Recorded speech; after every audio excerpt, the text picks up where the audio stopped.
कौन ब्रह्मा का पिता है, कौन विष्णु की मां, शंकर का दादा कौन है, हमको दे बता।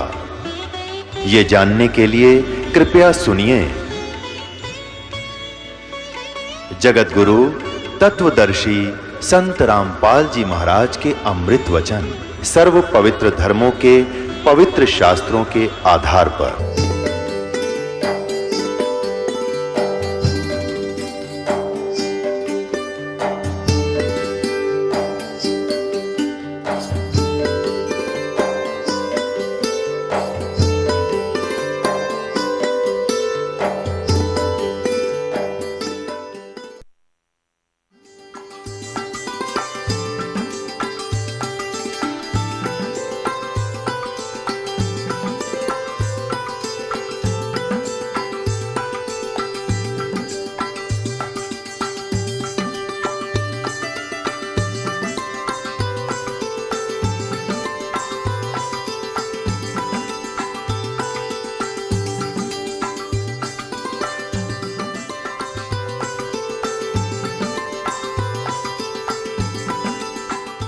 एक विशेष उदाहरण है कि एक बहन जींद में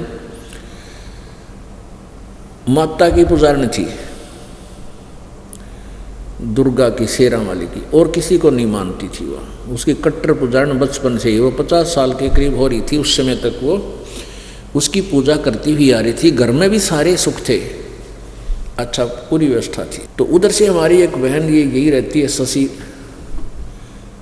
ये बीओ के पद से रिटायर्ड है, परमात्मा में समर्पित है, काफ़ी वर्षों से मालिक के चरणों में लगी हुई। तो इसकी वो पड़ोसन थी।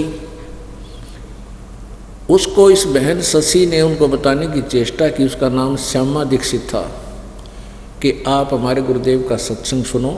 मैं बहुत दुखी थी, ऐसी ऐसी मेरे पापतियाँ आई, भगवान गुरुदेव की कृपा, कबीर परमेश्वर की कृपा से सब दूर हुई। आप नाम लो, मैं बहुत भटक चुकी थी, मुझे सही रास्ता मिल गया। तो वो कहने लगी मैं तो अपनी माता को नहीं छोड़ सकती। कौन? वो श्यामा दीक्षित कहती थी, मैं अपनी माता दुर्गा को नहीं छोड़ सकती। तो जैसे तैसे ये बहन यानी शशि उसको लेकर के सत्संग में ले। जींद हमारा छोटा सा आश्रम था, सारा मेरे ख्याल में 50 बाई 40 का एक आलसा बना रखा था। तो वहाँ आकर के उसने, शशि बहन ने बताया कि जी ऐसी ऐसी बहुत अच्छी आत्मा की है, लेकिन पूजा दुर्गा को है। उनको सारी कुछ समझाया, बहन नाम ले लो, आपको बहुत लाभ मिलेगा, और ये पूजाएं त्यागनी पड़ेंगी, क्योंकि जो साधना हम बताएंगे वो शास्त्र अनुकूल होगी, और ये तुम्हारी मनमानी पूजाएं हैं वो नहीं मानी कि जी दुर्गा माता की पूजा मैं नहीं छोड़ सकती, ये पूजाएं मैं बिल्कुल नहीं त्याग सकती, बचपन से लगी थी, मैं छोटी सी, मेरी तो विशेष श्रद्धा है। चलो कोई बात नहीं, हम क्या बताएं, हमने तो अपने नियम दिए, बता भक्ति करनी है तो ऐसे करनी पड़ेगी। तो वह चली गई। फिर क्या हुआ कि 1 वर्ष के बाद वो फिर आई इसी बहन शशि के साथ। फिर उसने आप बीती बताई। क्या बताई कि एक दिन मैं उनका जो है ना उस मकान है, इस जींद के अंदर एक मकान था उनका, कोठी थी अर्बन स्टेट में। तो कहती मैं शाम के 5 बजे से अपने घर से निकलकर वैसे टहलने के लिए चल पड़ी। गर्मियाशे के दिन थे, 5-6 बजे से गली में गए, और आगे देखा कि एक घर में दुर्गा का जागरण हो रहा। मेरे तो घीसा गल गया, और मैं उड़ जाकर बैठ गई। वहाँ 50-60 भगतनी और भगत बैठे। मैं सबसे पीछे गई थी, पीछे नंबर आया लास्ट में, वहाँ बैठ गई। एक औरत में वो ऐसे अचेत सी पड़ी थी, एकदम जागृत हुई, आरती चल रही, फिर एकदम जागृत हुई, आरती बंद हो गई। एकदम उठी वो, उसने आवाज़ लगाई कि श्यामा सामने आ जा, श्यामा तू मेरे पास आ जा, मेरी खास भगतनी है। अब श्यामा ने सोची मैं तो पहली बार गई हूँ, आज मेरा जिक्र कहाँ से आ गया, कोई और श्यामा होगी। वह नहीं उठी। 2-3 बार जब वो बोल ली उस औरत, वह औरत जो वहाँ लेटी हुई थी, अचेत सी एकदम जागृत होकर के। तब एक ने खड़ा होकर कहा भी जो श्यामा है वो आगे आ जाओ, माई बुला रही है, दुर्गा बुला रही है। कोई नहीं उठा, तो फिर मैं खड़ी होगी। हाँ, वो माई कहती है जो जिसमें वह बोल रहा था वह भूतनी, कि आ जा तू, तुझे बुला रही हूँ, तू मेरी सब एक नंबर की भक्तनी है। तो अब श्यामा बोली मेरा तो जी सा आ गया कि देख इतने भगत बैठे और माई ने मुझे बुला लिया, तो मेरी भक्ति सही है। तो माई वह दुर्गा कहने लगी जो उसमें बोल रही थी भूतनी कि श्यामा तू मेरी 14 महीने अखंड जोत लगा दे, तेरे वारे न्यारे हो जाएंगे। तो मैंने उस कहा जैसे आपका, और मौज थी घर में, जो आपकी आज्ञा कर दूंगी। अब 3 तो गाड़ियां थी उनके पास जो किराए पर लगा रखी थी। एक औधरी की दुकान थी मेन बाजार में, और एक ऐचरी का कारखाना था, वो अलग था। यानी खूब बढ़िया गुजारा था। और तेरे पास आपत्ति आने वाली है, नहीं तो तेरे पास आपत्ति आ जाएगी, और तू 14 महीने मेरी अखंड जोत लगा दे, तेरे वारे न्यारे हो जाएंगे। वह बोली मन तो सांझन शुरू कर दी, ना दो गए, और चल कर दी शुरू। उन 14 महीना में हमारा सत्यानाश हो गया, सर्वनाश हो गया। वो कहती है उन 14 महीने में हमारा सर्वनाश हो गया। ऐसी आपत्ति आई, ऐसा घाटा पड़ा कि वो ऐचरी का कारखाना बिक गया, औधरी की दुकान गिरवी होगी, 3 गाड़ी बिक गई, और लोन लिया हुआ था कोठी पर, हुआ बैंक वाला ने नीलाम करने की सोच दी। और फिर भी बुझी भ्रष्ट में माई ने ना छोड़ूं। सपने में माई दिखाई दी मुझे साक्षात अष्टांगी। उसने कहा कि श्यामा तेरी समस्या, तेरी आपत्ति टालना मेरे बस की बात नहीं थी, ये मेरी बस से बाहर थी। अब तू वहीं चली जा, कबीर परमात्मा की शरण में चली जा, जो तेरी सहेली तुझे लेकर गई थी, वहीं तेरा समाधान हो सकता है। कहते वह सुबह उठते ही वह शशि के पास आई, इस बहन के पास हमारी उपदेशी थी। इससे आकर कहने लगी बहन मैंने नाम लेना है आपके गुरुजी थे। तो शशि कहने लगी ठीक है चल। तो मैं इस दास ने जाना था शनिवार को, वहाँ पता था भक्तों को लग जाता था, इसे 10-20 वहाँ घर होते थे हमारे शुरुआत में नाम लिए हुए, उनको बता दिया करते भाई इसके नाम गए गुरुजी। तो उस दिन मैंने जाना था, किसी कारणवश मैं नहीं गया वहाँ पर। तो उस दिन जिस दिन इस दास ने जाना था सारा दिन इंतजार किया। अगले दिन फिर जाना था, अगले दिन भी नहीं जान पाया मैं, उस दिन भी उसने इंतजार करके घर आएगी। तीसरे दिन पहुंचा तब उसने कहा जी शशि बहन ने कहने लगी क्या नाम लेवेगी जी। मैंने कहा मैं पहचान लिया वही बहन है। मैं कहना बहन टर्म एंड कंडीशन आज भी वही है हमारी, वो पूजाएं तो त्यागनी पड़ेगी जो शास्त्र विधि रहित करती थी। श्यामा बोली जी मैं पक्का मन करके आई हूँ और त्याग दूंगी। फिर सारी कहानी उसने तब बताई, उपदेश ले लिया। अब पुण्यात्मा उसमें उसको 30 लाख का नुकसान हो गया था, 30 लाख का। और फिर परमात्मा ने धीरे धीरे ऐसी रजा बख्शनी शुरू की उस पर, रोज नए नए सुख दे। और उसके पति की कैद हो गई थी, वो लोन किसी चक्कर में लोन ना भरने से या किसी कारण, तो परमात्मा ने रजा बख्शी, उसकी जमानत होगी और नौकरी लग गया। दोनों बच्चे धीरे धीरे नौकरी लग गए, यानी पुनर्स्थापित हो गए और वो कर्जा भी ढीला हो गया। अब वो बहुत गुण गाती है। मैंने उस श्यामा से कहा बहन एक बात बता, यदि तू उस दिन नाम ले लेती जो पहली बार आई थी, तेरा 30 लाख का नुकसान नहीं होता, हो सकता 30,000 में टल जाता। और यदि नाम लेते ही ये 30,000 की हानि तुझे हो जाती तो नाम त्याग देती। क्या कहती कि मैंने माता छोड़ दी इसलिए मेरा 30,000 का टोटा हो गया, और ये तेरे पर वरदान समझ ले कि तेने उस दिन नाम ना लिया, ये 30 लाख का टोटा तेरी माए दोहरा हो लिया। और जय मालिक की शरण माने से 30,000 का भी हो जाता तो इस भक्ति ने भी त्याग देती और 84 लाख योनिया में कष्ट उठाती। और ये कष्ट ये टली थी परमात्मा की कृपा से। 30 लाख का नुकसान 30,000 में टल जाता, ये टलाता था भगवान की वजह कृपा से। और तू न सोचती मैंने माता छोड़ दी इसलिए 30,000 का टोटा हो गया, क्योंकि वो ज्ञान समझ चुकी थी। कहने लगी जी भगवान करे ऐसा टोटा पहले आ जाता बढ़िया था, यानी ईसा घाटा में अच्छा है हमें भगवान मिल गया, आग लगे से धन करियो फिर पूर्ति कर दी दाता ने, लेकिन ये भक्ति और ये भगवान मुझे जिंदगी में नहीं मिल सका था। तो पुण्यात्माओं कुछ ऐसे अनजान भक्त होते हैं नाम लेंगे, अगली बार क्या बताते हैं जी नाम लेते हैं मतलब बीमार हो गया, बालक भी बीमार हो गए, सारे इंजेक्शन लग गए, तो उनको इतना ज्ञान की कमी है। परमात्मा का नाम लें पास जान जानी हो कुणबे में किसी कुणबा गाड़ी होनी हो और 2 दिन बुखार आ गया कि बिजली गिर गई, तो ऐसी सोच बन गई हमारी। जब हमें ज्ञान पूरा होगा, इसलिए दास कहता है कि उपदेश भले ही बाद में लो, पहले ज्ञान खूब सुनो, पुस्तक ले जाओ, सीडी ले जाओ, सुनो इनको अच्छी तरह और मन बनाओ इसके ऊपर और फिर उपदेश लो।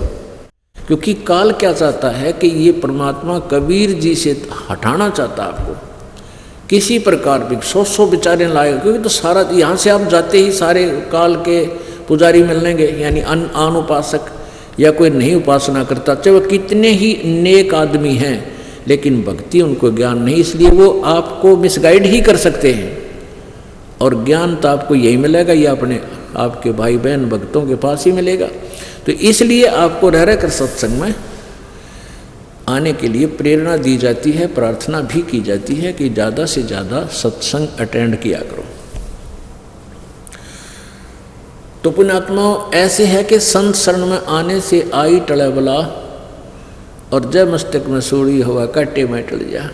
तो वह बहन भी कह रही थी कि जी यदि बिल्कुल सचमुच अगर मुझे 30,000 पहले मैं नाम ले लेती, और ये टोटा होना था 30 लाख का, और ये हो गया 30,000 का भी हो जाता, मैं भक्ति नहीं करती आ पाड़ी, कति छोड़ जाती, क्योंकि मेरे तो पक्की नौजत रही थी, आज की मुझे को हानि नहीं हुई मेरी माता की पूजा करते करते, लेकिन वो संस्कार मिल रहा था आपका पूर्व जन्म की मलाई थी, वह जब तक पुण्य चले तो पुण्य था ही, पाप शुरू हो गए तो नाश हो गया, खत्ता कुछ नहीं कर सकी वह माता तेरी।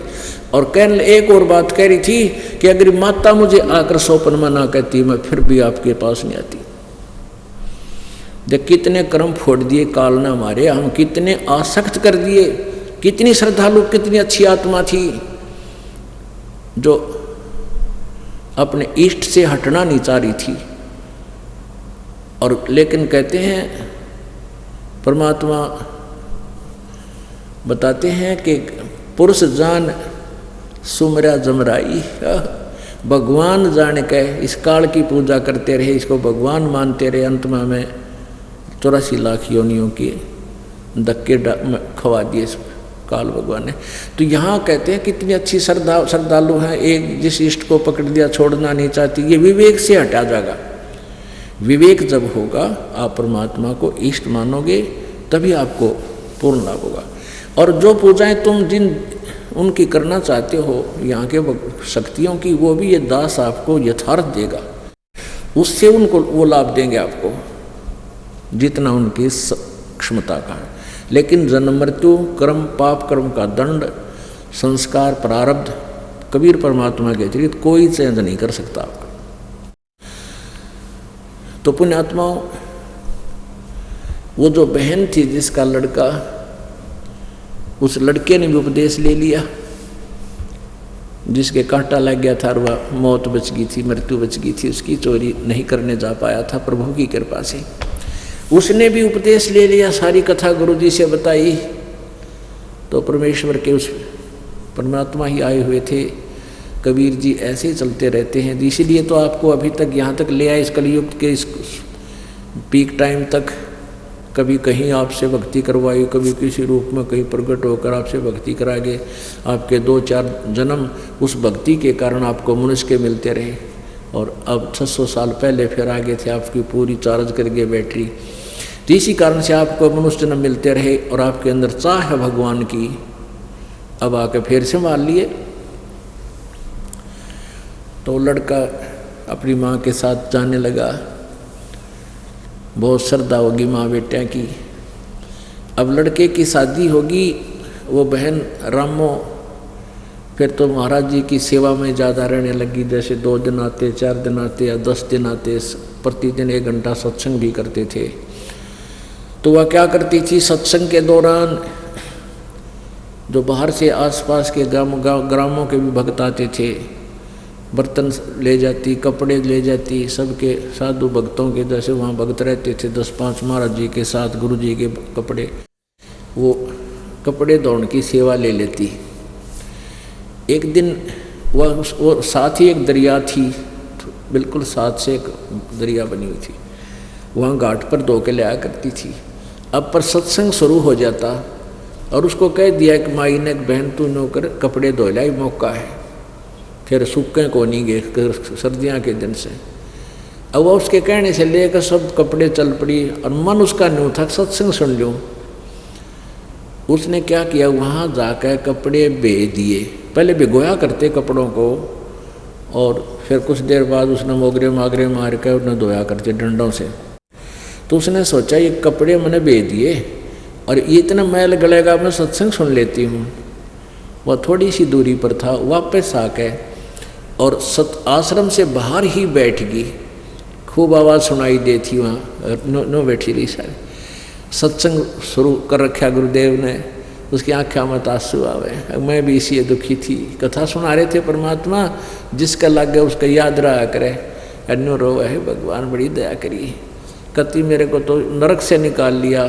यानी उसने 1.5-2 घंटा जो गुरुजी ने सत्संग किया, उसको ये नहीं पता चला तू के काम आई थी, भूल गई। अब सत्संग समापन हुआ, जब उसकी वह चेतना आई, उसने सोची आज बात बिगड़ेगी, ये कपड़े सूखे को नहीं, सर्दियाँ के दिन हैं, गुरुजी नाराज होंगे, भगत के पहरेंगे और फिर मुझे यह सेवा मिले नहीं की। वह भागी गई, जाकर देखा कि वहाँ कपड़े धोकर सुखा रखे, काफ़ी कपड़े थे। उसने वहाँ जो और कपड़े धो रही थी गांव की, नगर की आके बहन बेटियां उसी घाट पर जो नाम नहीं ले रखा था, उनसे पूछा कि मेरे कपड़े किसने धो दिए। वो बहन बोली कि आप ही तो धो रही थी अभी। नहीं मजाक मत करो। उसने सोची तेरी सेवा छीन ली, इन न धो के सुखा दिए कोई सी। अब जो नाम ना ले रही उनके पास कहाँ टाइम है, इतनी अकल उनमें कहाँ से आ सकती है कि इतना लाभ उठा लें। उन्हें तो अपने कपड़े धोने मुश्किल हो जाए, फिर भैंसा की सानी बेड़ी है, फलान करना है, उनके 100 मन में चिंता रहती है। उनसे फिर पूछ रही है, सच्ची बता बहन, एक को पकड़ के आए, सच्ची बता दे। कहने लगी तो मूर्ख हो रही है, क्यों मजाक बना रही है, अभी आप तो खुद धो रही थी, अब सुखा रही थी। अब वह जानेगी हो ये तो परमात्मा की लीला थी। अब परमात्मा ने आके उस बहन का रूप बना के और सारे कपड़े धो के सुखा दिए, और वो सूखे कपड़े की गठड़ी बांधे आवे। एक और देखे थी बहन, उसने शिकायत कर रखी अंदर आश्रम में गुरुजी को, गुरुजी आरामो है ना, या तो जमाने कमी हो ली, इसने सुख घना हो गया। मैं सेवा दी थी कपड़े धोने की, यहाँ बैठी बाहर सत्संग सुन रही थी, अब गई है दौड़ी, कब ये सूखेंगे, कब आप पैरोगे, ऐसे वह कह रही। इतने में वह गठड़ी बांध के सारे कपड़े ले आई और ला के जिनको पता नहीं था वो कहने लगी इतना शर्म नहीं आई, वो टोंट कस रही है अंदर बढ़ते ही, ये कब सूखेंगे, तू ही गई है। फिर उसने सारी कथा बताई कि महाराज जी के सामने रो पड़ी पढ़ के, परमात्मा आप इस दासी का रूप बना के कपड़े धो के सुखाया, ये महाराज मैं तो यहाँ बैठी सत्संग सुनो थी।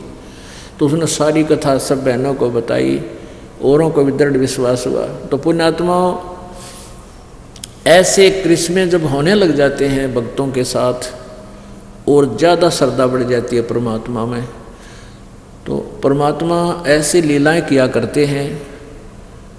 और इसीलिए परमात्मा की चाह हमें बनती है। अब देखो उसने स्टार्ट की, धीरे धीरे इतनी श्रद्धा बढ़ गई उस बहन की, घर जाना, घर भी बच्चों को संभाल दिया, ले बेटा करो अपना काम, सत्संग के दौरान मैं तुम्हारे पास नहीं आ पाऊंगी।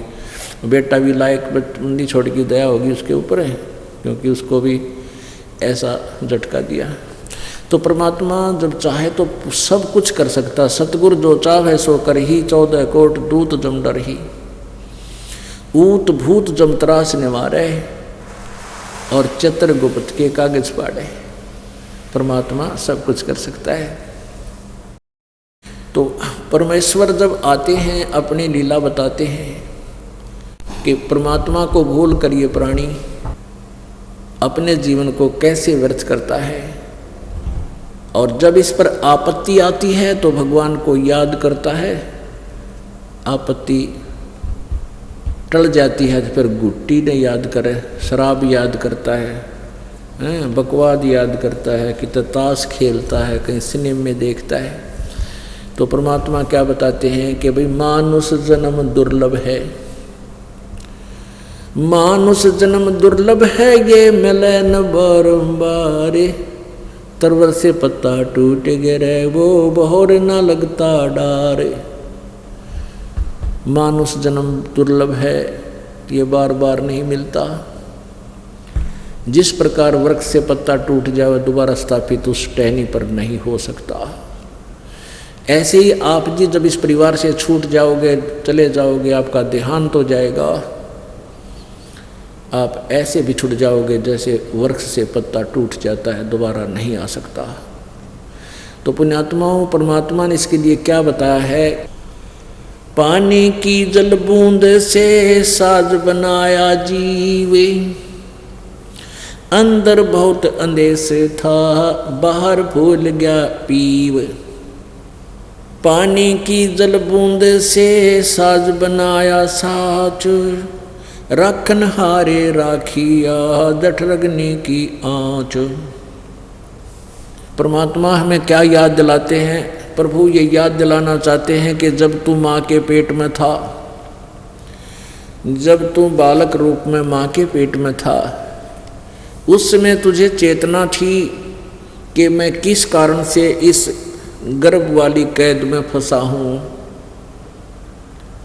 और उस समय आप जी को ये भी याद था कि मुझे पहले भी बहुत मानव जीवन मिले हैं। उन मानव जन्मों में मैंने परमात्मा की यथार्थ भक्ति नहीं की, सही संत मुझे मिले नहीं, और जीवन व्यर्थ करके मैं चला गया। फिर किन किन योनियों में किस प्रकार के कष्ट मैंने उठाए। तो उस माँ के पेट में भी इसको बहुत पीड़ा होती है। नीचे को सिर होता है, ऊपर को पैर होते हैं।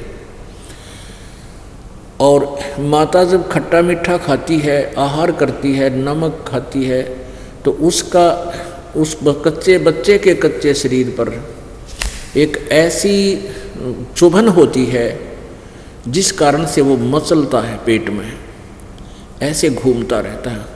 वो घूमता इसलिए है कि उसके जो दर्द होता, पीड़ा होती, जैसे मच्छर लड़ जाते हैं, तो उसको ऐसे खाज करके या कितना खाट पर रगड़ के जब उसको ठीक, वो खाज ठीक होती है, तो उस दृष्टिकोण से उसके वैसी चुभन होती है, तो उसको चुभन की खाज को ठीक करने के लिए वो ऐसे मचलता है, दिन रात मचलता रहता है। माता सो रही होती है, वो रो रहा होता है और घूम रहा होता है सारी रात, ओड़ा सोड़ा।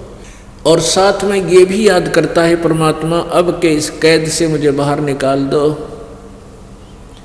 मैं आपको कभी नहीं भूलूंगा, आपकी भक्ति करूंगा, पेट के लिए थोड़ा जो कार्य है वो करूंगा, करते हुए भी आपको याद रखूंगा। पीछे मुझसे बहुत भूल बनी, उसको क्षमा करो प्रभु। अब वो धीरे धीरे वो दिन आ जाता है जिस दिन इसकी बंद पेट से छूटती है, बाहर आता है, और बाहर आते ही फिर इसको ये 3 इंजेक्शन लग जाते हैं। रजगुण ब्रह्मा, सतगुण विष्णु, तमगुण शिव जी की अंदर से निकल रही ये शक्ति, ये त्रिगुणमयी माया बनकर, और प्रत्येक नवजात शिशु के पेट से बाहर आते ही उसमें इंजेक्शन से लग जाते हैं। ये अचेत हो जाता है, इसको कुछ याद नहीं तू कौन था, कहाँ से आया है। ये काल भगवान की व्यवस्था है। तो उसको नए सिरे से पढ़ा जाता है, तो ये तेरा काका है, ये तेरी चाची है, ये तेरा चाचा, ये तेरा मामा, ये तेरी बुआ, ये तेरी माँ, ये तेरा पिता। तो फिर वो नए सिरे से पढ़कर फिर वो फिर उसी रंग में रंग जाता है। अब भगवान भूल जाता है। काल यही चाहता है कि जवान युवा होते शादी हो जा, शादी होते बच्चे हो जाए, फिर जुड़ जा काल के कोलू में, सारी उम्र पेट भरने के धंधे में बर्बाद करके मनुष्य जीवन को और मृत्यु को प्राप्त हो जाए, फिर गधा बन जा। परमात्मा आते हैं, अपनी प्यारी आत्माओं को समझाते हैं, तुम जिस क्रिया को कर रहे हो ये फाइनल नहीं है। इस क्रिया के, इस कर्म के साथ साथ आपने एक आवश्यक कार्य भुला रखा है, परमात्मा की भक्ति का। आप पे आवे हैं, आप पे भगवान की में, आप पे परमात्मा है, और आप ही अपनी भक्ति के लिए अपने से अन्य भगवान बताकर आपको प्रेरित करते हैं। क्या बताते हैं? उस समर्थ की रीझ छुपाई, उस परम पिता, उस समर्थ परमात्मा ने तेरे ऊपर रीझ के यानी प्रसन्न होकर तेरे को माँ के पेट से बाहर निकाला, जब तू रो रहा था, तड़प रहा था और वचनबद्ध हो रहा था कि भगवान मैं कसम खाता हूँ आपको, आपकी भूल नहीं पड़ेगी, मैं आपकी भक्ति किया करूँगा। अरे फिर बार आते भूल गया। उसके लिए क्या बताते हैं? उस समर्थ की रीझ छुपाई, इब कुल कुटुंब से राता, गर्भ के अंदर वचन भरे थे, कहाँ गई वो बाता। कितने प्यार थे। कहते हैं तब तो ये दिक्कत न बेटा बेटी कार को ठीक, भगवान दिखाई ना देता। तो क्या बताते हैं कि उस समर्थ की रीझ छुपाई, जिस परमात्मा ने प्रसन्न होकर तेरे को सकुशल माँ के गर्भ से बाहर निकाल दिया, उसको भूल कर तू भी एक दूसरे पर आश्रित हो गया है। मेरा बेटा ऐसा है, मेरा बेटी ऐसी है, इतने कमाई करती है, फलाना करती है, और भूल गया भगवान को। उस समर्थ की रीझ छुपाई, कुल कुटुंब से राता, रात माने लीन हो गया, कुल कुटुंब में उलझ गया तू। और गर्भ के अंदर वचन भरे थे, कहाँ गई वो बाता। जैसे कोई किसी को अपने प्यारे मित्र, बहन, भाई, सहेली को बताता है ना, अच्छा भूल गया उन बातों ने, देख याद कर ले उस दिन क्या कहा था, तो उस दिन क्या कह रहा था, ये भूल गया। तो यानी उसको वो वस्तु याद दिलाने के लिए, उसको मोल्ड करने के लिए परमात्मा, जैसे वचन कहे जाते हैं, परमात्मा प्रत्येक वाणी का प्रयोग कर रहा है। जैसे अपने आत्मा परमात्मा ने इतनी मोटी वाणी बोल रही, इतना मोटा ग्रंथ बना रखा है, अपनी वाणी बोल बोल के, कबीर सागर, कबीर वाणी, लोको कबीर दो हावली हैं। और फिर जिन संतों को मालिक ने अपनी चेतना दी, उनको साक्षात्कार कराया, उनके अंदर ज्ञान योग खोल दिया, उन महापुरुषों ने भी से मोटे मोटे ग्रंथ परमात्मा की महिमा के बना रखे हैं। इसलिए बना रखे हैं कि ना जाने कौन सी वाणी किसके चुभ जा और उसका जीवन बदल जावे, वो निकल जा काल के जालते हैं। जैसे कुएं में बाल्टी गिर जाती है, कुएं में बाल्टी डोल गिर जाता है जो पानी निकालने वाला होता है, तो उस बाल्टी को निकालने के लिए एक रस्से से बांधकर 20, 22, 21 हुक डाले जाते हैं। उनको एक ऐसे गुच्छा बना दिया जाता है हुकों का, किसी का ऐसे मुंह, किसी का ऐसे मुंह, किसी का ऐसे, और ऊपर से इकट्ठे बांध दिए जाते हैं एक कड़े में, और रस्सी से बांधकर उनको नीचे डाल दिया जाता है। बाल्टी को खोजने के लिए ऐसे घुमाते हैं कुएं में, कूप में, तो वो ना उस एक कुंडे में उलझ के आ जाती है। इसलिए ज़्यादा डाले जाते हैं कि ना जाने कौन से कुंडे में उलझ जाओ, कौन से हुक में सूत बैठ जाए, वो निकला हुआ बाहर। तो ये वाणी रूपी परमात्मा ने ये कुंडे यानी हुक डाल रखे हैं, ये बोल रखी है, ना जाने किस प्यारी आत्मा के कौन सी वाणी चुभ जा और निकला दलदल से बैठ जा, सत्संग में आकर भक्ति करे अपनी। अब माँ से के पेट से आने के बाद ये नए सिरे से इसको पढ़ाते हुए परमात्मा बताते हैं, पानी की जल बूंद से साज बनाया साची, रखण हारे राखिया तू जठरग्नि की आँचे।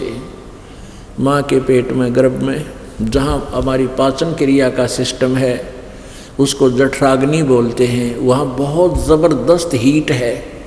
अब परमात्मा की व्यवस्था बहुत ज़बरदस्त है और पुण्यात्मा ही इसको समझ सकती है। जहाँ पर भोजन हम जैसे रोटी आटा हमने जैसा भी पक्का कच्चा कर लिया, कई कच्ची सब्जियां भी खाते हैं, फल भी खाते हैं, और रोटी भी ये कच्ची पक्की ही होती है। इनको हम खाते हैं तो अंदर जा कर के इनको दोबारा गर्म करता है। अंदर परमात्मा का एक सिस्टम है और उनको इतना गर्म कर देता है कि उनको नए सिरे तो अलग अलग अंश बनाए जाते हैं। तो कहते हैं उसी जहाँ तो तेरा एक चीकला सा बन रहा था शरीर का माँ के पेट में गर्भ में, और वहीं पर इतनी भयंकर आँच थी, तेरा जरा सी लग जा तो सारा खत्म हो जाए। अब कहने का भाव परमात्मा का ये है कि जिस भगवान ने माँ के पेट में भी तेरी रक्षा की और माँ के गर्भ में तुझे आहार पहुँचाया, क्या आज वो तेरे प्रति सचेत नहीं है? कहने का भाव ये है कि जैसे माँ के पेट से बच्चा बाहर आता है, बाहर आने से पहले माँ के सतन में दूध नहीं होता और बच्चा बाहर आते ही इतना दूध भगवान दे देता है बच्चा पीवे और जूठा छोड़े। और उससे पहले ट्राई करके देख लो, एक टोपा दूध नहीं होता। तो कहते हैं कि जब माँ परमात्मा ने तेरी इतनी चिंता है माँ के पेट से बाहर आने से पहले, और उसने पूरी व्यवस्था कर रखी, दूध चाहिएगा, दांत नहीं है बच्चे का दूध चाहिएगा तो दूध माँ के सतन में व्यवस्था कर दी, तो क्या आज वो तुम्हारा मदद नहीं करेगा? तुम अपने में सियाने बन के चोरी करके मिलावट करके बकवाद करके 1 मिनट की फुर्सत नहीं भगवान भजन की, तो इन बातों से मन हटेगा, इन बकवादों से, और समय निकलेगा भगवान से। एक समय एक माई के बच्चे ना होया करते, एक संत उनके द्वार पर आता था। माई ने काफ़ी प्रार्थना की। एक दिन उस संत ने कहा कि माई तेरा संतान जब हो जा, भगवान सुन ले तेरी, तो पहली संतान पहला पुत्र मुझे दे देना, मैं अपने शिष्य रूप में रख लूँगा। उसने नो चिंता की, तू बर्द होएगा तेरी सेवा कौन करेगा? एक बालक बचपन से रंग दूंगा उसने अपनी रंग में, वो संसारिक में ना फंसेगा। तो माई वचनबद्ध होगी कि महाराज अगर मेरे 2 पुत्र हो गए तो पहला बेटा मैं आपने दे दूंगी। पक्की बात से पक्की बात। परमात्मा की रजा हुई, पहला पुत्र हो गया और वो साल भर का हुआ, इतना दूसरा और हो गया, तीसरा और हो गया, 1-2 बेटी होगी। और उससे कई वर्ष हो गए थे शादी ने, उनका संतान ना हुई थी। तो माई को खुशी हुई भी महाराज जी का क्या वचन कर रखा है। वो आश्रम में रहा करते थे, वहीं आश्रम था उनका गांव से बाहर। तो माई ने संदेशा दिया कि महाराज आपकी कृपा से ये पुत्र हुआ था, तो आपकी दया से 3 पुत्र हो गए और ये आपका बच्चा। ने बोला माई इसने 2-1 साल और रख ले तो फिर मुझे दे दो। 3-4 साल का हो गया, थोड़ा सा तो महाराज को दे दिया। 2 उसके पास रह गए, 1 बेटी। अब वो लड़के को 10-12 वर्ष तक यानी 15, 16, 17 साल का हुआ, तब तक उसने वहीं रखा, अपने आश्रम से बाहर नहीं जाने दिया। कहीं ये नकम्मे बच्चा दौरा बैठ कर बकवाद सीख ले और तुझे छोड़ कर ना भाग गया, इस दृष्टिकोण से। तो आश्रम में क्या करते थे,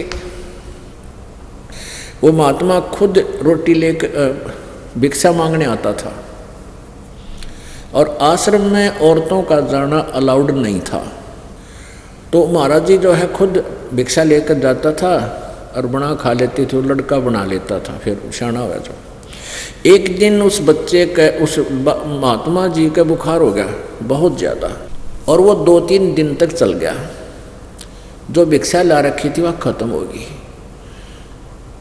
तो लड़का बोला महाराज जी आज मैं भिक्षा ले आता हूँ, आपकी आज्ञा दो। महाराज जी बोला भाई नो करिए, सीधा गली में चला जाना और बाएं मुड़ जाना, और बाएं साइड में ही जो पहला घर हो ना उसमें भिक्षा लाना, और उसमें जो मिला वापस आ जाना, और मत जाना कहीं पर। उसने आज्ञा का पालन किया, वो दौड़ा लेकर चल पड़ा। वहां जाकर क्या देखा उसने कि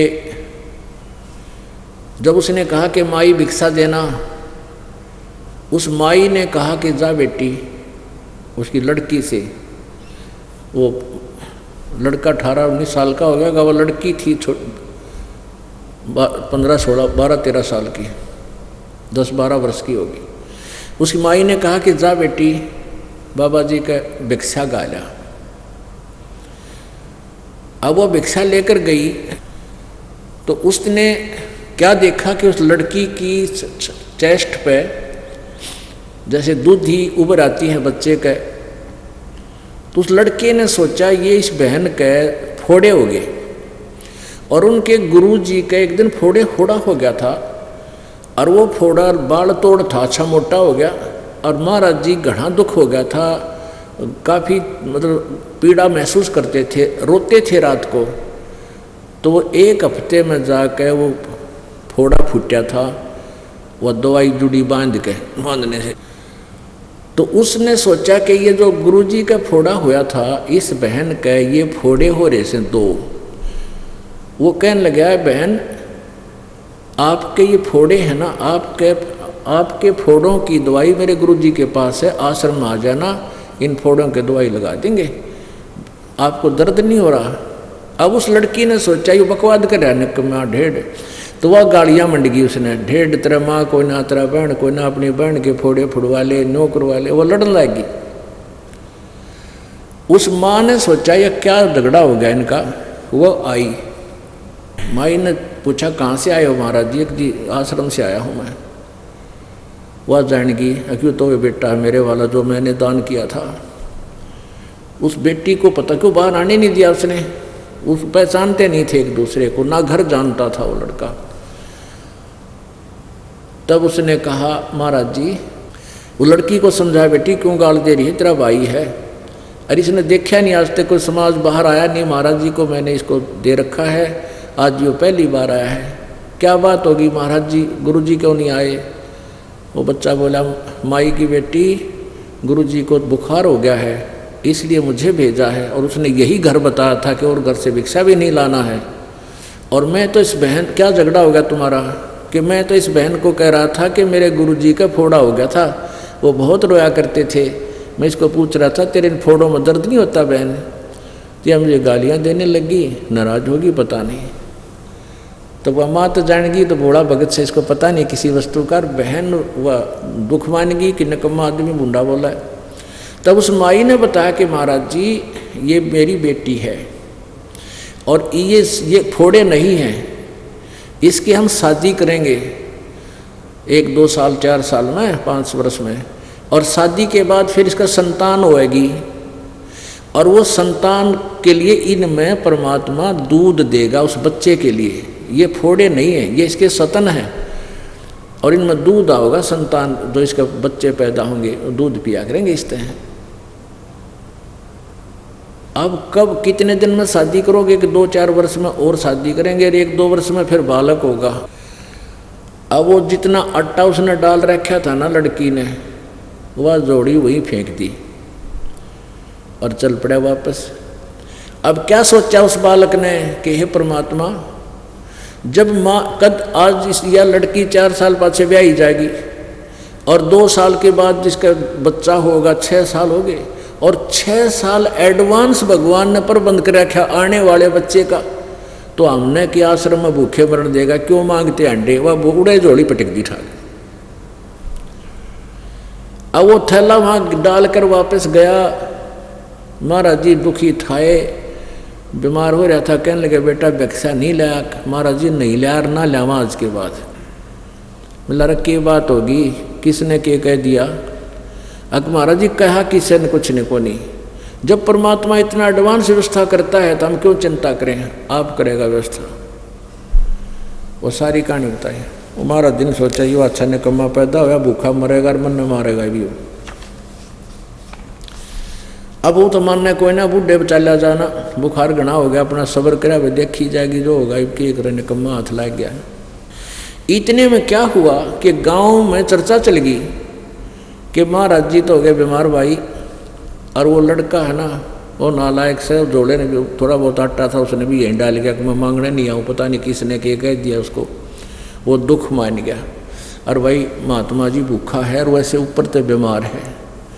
तो ऐसे चर्चा गांव में 2-4 ग्राम हुई, तो सब ने रोटी बनाई फटाफट। जोन सा सुना हुआ बना लग जाए, मैं रोटी लेके जाऊंगा। एक दूसरे से सलाह बनी नहीं। तो लाइन लागी रोटी ले जाने वाले की। वहाँ शाम तक वो पहुँचे ना 10-15 कट लगातार रोटी ले जाओ। वहाँ आश्रम में ढेर ला दिया रोटियाँ का 4 बजे। तब वो लड़का बोला गुरुजी हम तो वही मांगते फिर थे, देख मालिक ने ठाठ ला दिया। और उस गाँव ने उस दिन के बाद वो एक घर की डेली ड्यूटी ला दी कि प्रतिदिन एक घर इनकी रोटी यहाँ पहुँचाया करेगा। बोलो सतगुरुदेव। तो क्या बताते हैं, पानी की जल बूंद से ये साज बनाया साच, रखण हारे राखिया तू जठरग्नि की आँच। अष्ट चाम रग रोम सब किसने की नागूद, उदर बीच पोषण किया बिन जननी के दूध।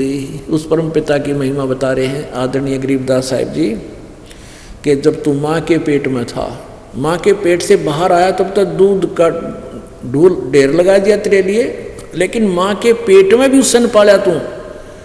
उस समय ना कोई भाई था तने संभालने वाला, ना बहन थी, ना माँ थी, ना पिता था, ना कोई आहार लाने और ले जाने वाला था।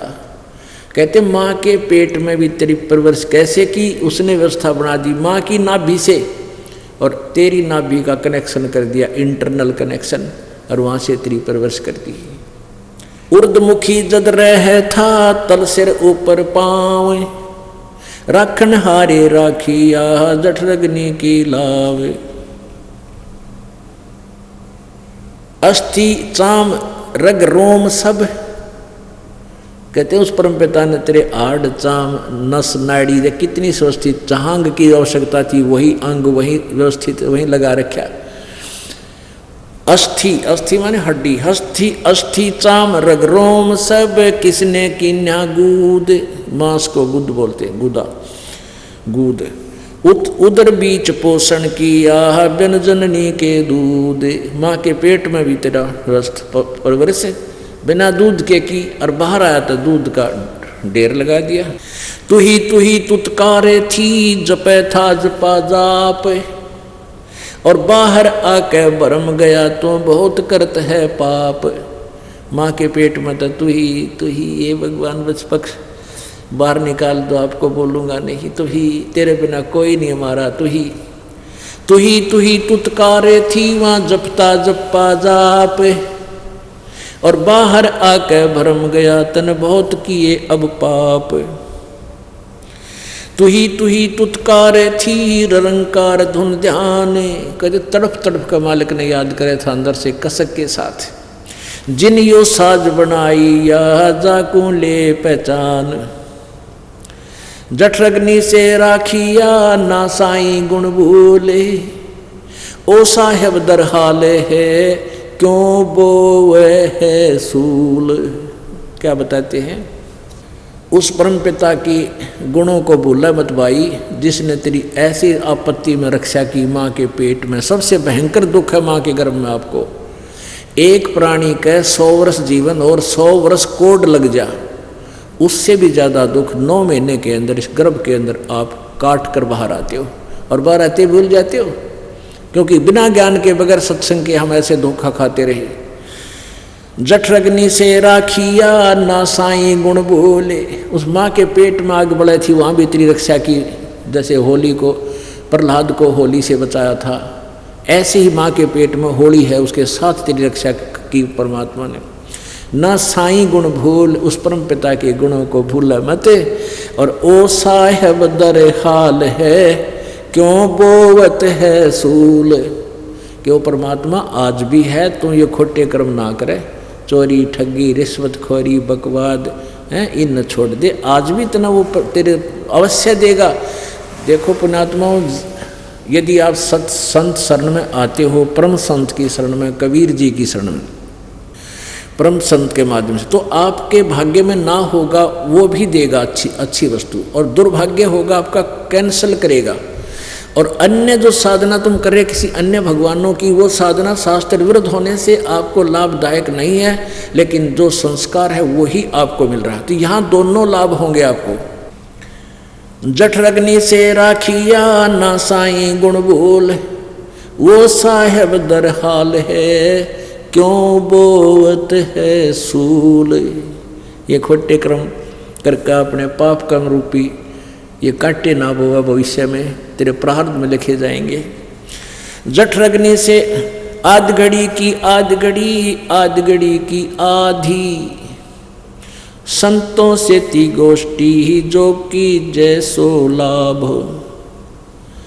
आध घड़ी की आध घड़ी, आध घड़ी की आध, और संतों से ती गोष्ठी जो की जैसो लाभ। अब देखो वही बात आ जाती है, एक 22 मिनट की घड़ी होती थी और 2.5 घंटे का 20 मिनट की घड़ी होती है 24 मिनट की। 24 मिनट की घड़ी होती थी तो अब 2.5 घड़ी का 1 घंटा बन जाता 60 मिनट। तो कहते हैं आधी घड़ी यानी 12 मिनट परमात्मा की चर्चा यदि किसी भक्त संत के साथ तेरी हो जाएगी, उससे भी बहुत लाभ मिलेगा। अपने आत्माओं कहते हैं सूत्या संत जगाइयो, सूता साधु जगाइयो, वो करे नाम का जाप। ये तीनों सूते भले, सिंह साकट और सांप। कहते हैं ये 3 तो छेड़ियो मत। एक तो साकट आदमी निकम्मा, साकट किसने कहे भक्ति करे नहीं, वो करता उसमें बाधा करे, उस 100 उठ पटांग बात कह के दरिया उड़ा क्यों बकवाद कर जाते हो। और कहते हैं साधु सुत्या भी संत भगत ने ठा जोगे जाके उठते सत्साए नमो नमो शुरू कर देगा, का मंत्र जाप करेगा अपना। तो कहते हैं संत भगत के पास बैठोगे, चले भी गए, सो रहा उन्हें उठा दे तो उठते मालिक को याद करेगा, और आपको भी याद आओगा। और ये तीनों सूते वाले शेर और साकट और सांप, इन नहीं छेड़े सूत्या बीमारी न पड़े रहे तक तक। तो यहाँ क्या बता रहे हैं कि आध घड़ी की आध घड़ी, आदि की पुन आद, संत साधों से ती गोष्ठी जो की जैसो लाभ। आदि की 12 मिनट और 12 की फिर आदि यानी 6 मिनट, यानी 67 जैसे उस बहन का पति मर गया था, दुखी बहुत थी, इकलौता लड़का वो भी बिगड़ गया था। तो प्रारंभ में वह बहन गई, कुशल मंगल ही हुई थी और भगवान की चर्चा 5, 7, 10 मिनट उसने की। फिर धीरे धीरे वो इतनी भूख बढ़ती चलेगी और वो मालिक के चरणों में आगे कल्याण हुआ, परिवार का उद्धार हुआ। तो यहाँ उसी की तरफ संकेत है। फिर परमात्मा की भक्ति साधना के विषय में क्या बताते हैं, अलख अलह को याद करे कादर को कुर्बान, साईं से ती तोड़ कर इबराता अधम जिहान। अलख अलह को याद कर और कादर को कुर्बान, कहते समर्पित होकर उस अल्लाह को, चाहे राम को हो, गॉड को, चाहे खुदा का हो, उस पूर्ण परमात्मा अलख अलह, अलख जो दिखाई नहीं देता, जो सबकी दिव्य दृष्टि की रेंज से बाहर है, उस अलख अलह को जिसको याद करो। और कादर को कुर्बान, अलख अलह को याद करे कादर को कुर्बान, साईं से ती तोड़ के इब राता अधम जिहान। परमात्मा ने भूल के ए अधम, ए नकमी आत्मा अब संसार में लीन हो गया है। कार मेरी, कोठी मेरी, फलाना मेरा, 1 मिनट में मृत्यु हो जा। जो काम करना था वो तो रह गया, इन कोठी और कारा में उलझ गया। और परमात्मा कहते हैं जब तन कार कोठी भी चाहिए तो वह मैं दूंगा आवश्यकता अनुसार। पर श्रद्धा से पूरे विश्वास के साथ लग उन कार कोठियों का सदुपयोग करना, भगवान की चर्चा करना घर में, और फिर कार में बैठ कर अपने सत्संग में आना, बच्चों को लाना, कोई और ना आ सके उस भक्त में बैठा लेना। तो इसका ऐसे लाभ उठाना, परमात्मा की दी हुई संपत्ति का सदुपयोग करना। संसारी में आन के क्या किया रे मूडे, सुए सिंबल से ही या फिर लगे डोडे ढूंढे। जिस कार और कोठी को जिस संपत्ति और फैक्ट्री को तू अपनी मानने था और उसकी व्यवस्था में सारा जीवन खो दिया, तेरे पास एक मिनट का भी समय नहीं था भगवान की भक्ति और सत्संग मानने का। वो तो तेरे लिए ऐसा था जैसे एक सुआ पक्षी होता है, तोता, और वो ये देख लेता है कि ये पेड़ इतने दिन में बड़ा होगा, फिर इसका फल लगेंगे और ये मैं इसके फल खाऊंगा। उस तोता अपना एक पेड़ को अपना लेता है कि ये बड़ा होगा, उस पर आस रखता है। तो ऐसे एक संभल का वृक्ष होता है। संभल का वृक्ष बहुत अच्छे पत्ते, बड़ा हरा भरा होता है, बड़ा होकर के उसके फल भी इतने बढ़िया लगेंगे, डोडे होते हुए ऐसे लगेंगे जैसे बहुत खाद्य इसके अंदर पदार्थ है। कहते हैं वो तोता इस आस में बैठा था, इस संभल के पेड़ का फल लगेंगे और फिर पेट भर के खाऊंगा। अब वो फल भी पेड़ बड़ा हुआ, बड़ा होकर उसका फल लगे, बड़े बढ़िया फल पक्के से लगे जैसे इसमें तो बहुत अच्छा खाद्य पदार्थ है। तो तोता उसमें खाने के लिए चोंच मारता है, उसी तरह मारता है इसमें कति मीठा पदार्थ पाओगा। और उसके मुंह में जो है वो डोडे, उसमें कपास होती है, रुई। संभल के उस पेड़ के फल में रुई होती है, जैसे आँख के डोडियाँ होती है। वो चोंच मारती है, उसकी चोंच में वह रुई फंस जाती है, उसने जान बचानी मुश्किल हो जाती है, वो चाह था वो खाना। तो परमात्मा हमें कई याद दिलाते हैं कि अब तू इन बालक बच्चों की परवरिश में और मकान कोठी बनाने के चक्कर में नो सोचा है बुढ़ापे में देखांगे भक्ति को, जिक्र भी कर देता है तो नो कहें कि अभी क्या मेरे समय हुआ है भक्ति करने का। भक्ति तो बुढ़ापे में कराया करें, बुढ़ापे में तेरा जिए जाना जिसी भक्ति करेगा। कदे आँख बनवानी, किधर जाड़ पड़वानी, आँखें दिखा ना गोडे चला जाना। और फिर घर क्या के वचन, घर वालों के वचन भी कड़वे हो जाते हैं। कैसे? एक अच्छा अधिकारी रिटायर हुआ था और उसकी अच्छी पेंशन थी, उसने उपदेश भी लिया था, दिल्ली का रहने वाला था, छोड़ छाड़ गया क्यों करके पता नहीं, काफ़ी दिन हो गए। फिर हम तो वो झूठे केस में जेल चले गए थे, उसके बाद वो आया को नहीं। तो वो पहले न्यू कहा करता, जिक्र चलता ना न्यू को भाई देख लो ऐसे है, भक्ति का चर्चा चलती, न्यू बोला, न्यू कहा करता जी कति सही को हो, मैंने न्यू सोची थी अपना बेटों को ऐसे बनाऊंगा, अच्छी शादी करी, खूब पैसे खर्च किए, उनके लिए सारी व्यवस्था कर दी, कोठी बना दी न्यारी न्यारी, और अब ऐसे दुखी कर रहे हैं। तो क्या कहते थे कि कह रहा था जी सारी तो तनख्वाह ले लेते हैं, और तो वो कह रहा था कि पेंशन तो ले लो, पेंशन भी सारी ले लेते हैं, नाले टॉर्चर करते हैं, नाले टॉर्चर भी करते हैं, टॉर्चर क्यों करें। क्या बताते हैं भाई, मतलब के बिना कोई नहीं प्यारा, स्वार्थ के बिना कोई नहीं प्यारा, जब तक बैल चले हड़िए में तब तक डाले चारा, वर्द होया जब नाथ काट दी घर घर लठे खारा, मतलब के बिना कोई नहीं प्यारा। फिर क्या बताते हैं भाई, बूढ़ा होवे पड़े खाट में सुने वचन खारे, कुत्ते तावण का भी सुख को ना ये छाती फूकण हारे। अब बूढ़ा बुढ़िया की ड्यूटी वरना गेट पर लग गया करे, कुत्ता ना बढ़ जा घर में, और वो न दिख है ना बाल है ना कि मैं बड़ो लकड़ो, उनके बेचारे के उसमें आँखें भी कमज़ोर हो जाती हैं। तो गांव में विशेषकर व्यवस्था हमने देखी कि लड़ाई हुआ करती घर में।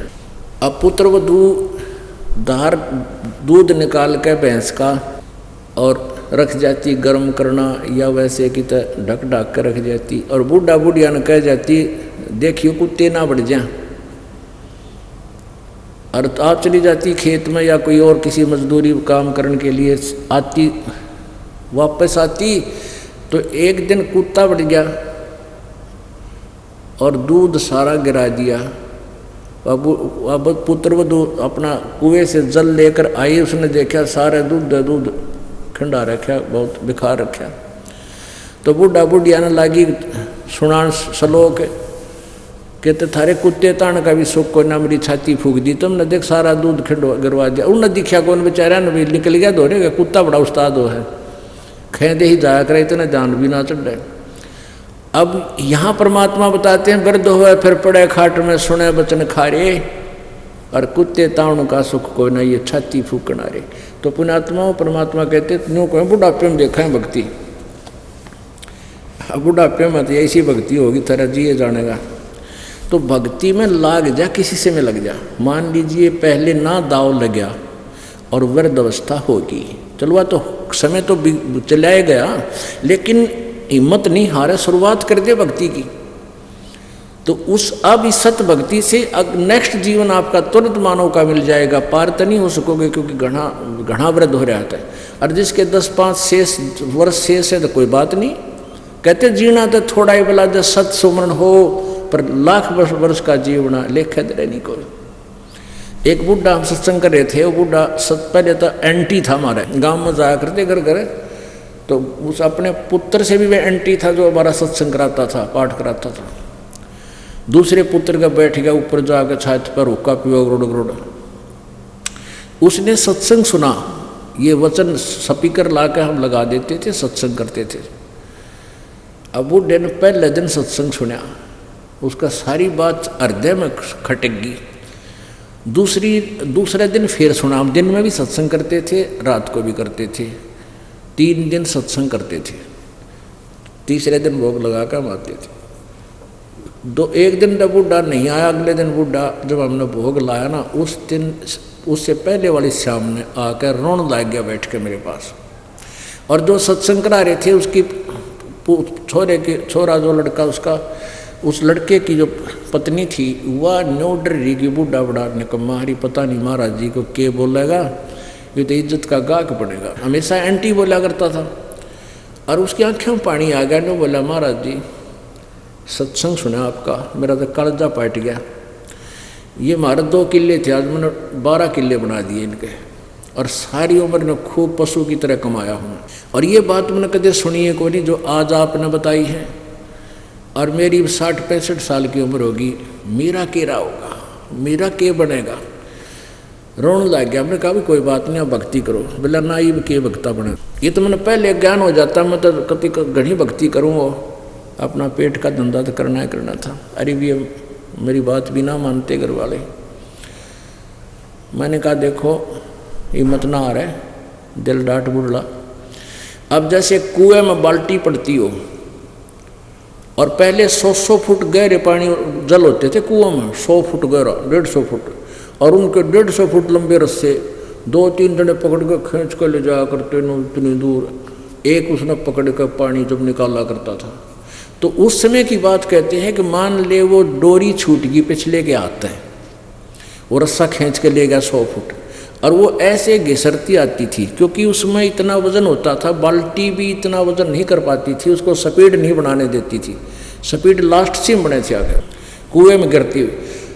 तो मैंने उससे कहा कि मान लीजिए आपके हाथ से रस्सी छूट गई और वह कुएं में बाल्टी जान लग रही है रस्से समेत, और भाग दौड़ के लास्ट भी मिल गया, उसकी पूंछड़ी भी ठा गई, तो कुछ भी ना गया, बाल्टी भी आ गई और पानी भी आ गया। तो ये भी आ पूंछड़ी है, बूढ़ा कस का पकड़ ले इसने, अब तू देखना। तो उसका वह बात फिट बैठ गई, अगिया तो बनी बनाई है, तो पूंछड़ी नेजू का लास्ट, रस्से का लास्ट भी ठा गया 6 इंच का, तो भी सारी बात बन गई। तो ये तेरा पूंछड़ी रह रही है, भक्ति कर ले। उस दिन नाम ले लिया, हुक्का त्याग दिया, सब बुराई छोड़ दी, और 10 वर्ष जिया बूढ़ा, 75 वर्ष की उम्र में तीनों मंत्र लेके और आराम से शरीर छोड़ के गया। बोलो सतगुरुदेव।